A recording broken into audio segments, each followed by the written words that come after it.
มันล่อมันด้วย เดี๋ยวมันจะไปกินใบนี่หรือเปล่า มันจะไปกินใบนี่มันมาแล้วเอายื่นให้มันนะยื่นให้มันมากินใบเนี้ย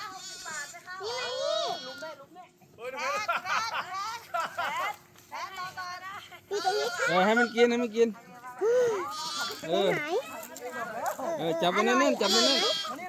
อร่อยไหม บอกให้มันกินนะกินมันไม่กิน อร่อยไหมถามว่าอร่อยไหม